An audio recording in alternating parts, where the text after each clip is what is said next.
Mrs. Vance started by painting my daughter as a defiant brat who disrupted the learning environment. I cut her off. I explained the lockdown trauma. I explained the therapy. I explained that this was a documented medical response to a trigger she had caused. Discipline is not abuse, Mrs. Vance said continuously. If she can't follow rules, she shouldn't be in school. Then came the hammer drop. Mrs. Vance demanded that both Chloe and Maya serve detention for insubordination. Maya's parents were outraged. Their daughter was a hero for helping a friend in medical distress.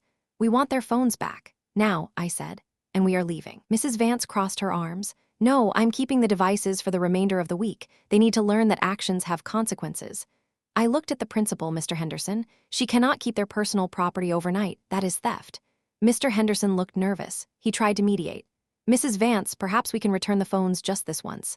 I misplaced them, Mrs. Vance lied, her face smug. I was so flustered by their disrespect that I put them somewhere, and I can't quite remember where. It might take me a few days to find them. It was a power play. She was enjoying this. She smirked at Chloe, who was starting to tear up again. And, Mrs. Vance added, I will not approve a class transfer. Chloe stays in my class, follows my rules, or I fail her. She needs to learn she can't always get her way.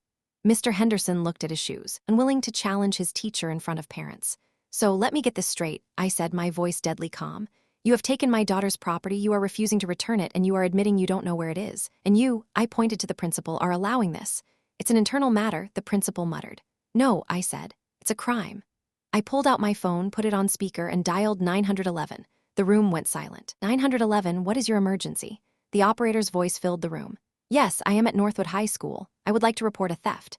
A teacher has confiscated approximately $2,000 worth of electronics from 2 minors and is refusing to return the property or disclose its location. Mrs. Vance's smug smile vanished. Hang up, she hissed. I am currently with the principal, who is refusing to intervene. I continued to the operator. Ma'am, the principal jumped up, waving his hands. That is not necessary. Send an officer, please. I told the operator and hung up. I looked at Mrs. Vance. You have until the police arrive to remember where you put those phones. Mrs. Vance turned pale. She suddenly remembered that the phones were in her bottom desk drawer. She practically ran to get them. By the time she returned, the dynamic had shifted. I told the principal that he had 2 choices. Move Chloe and Maya to a different language class immediately to fulfill their credits, or I would go to the school board. And the press, about how he allowed a teacher to bully a trauma survivor and withhold property. Chloe is starting French class on Monday. Mrs. Vance is currently on administrative leave pending an investigation.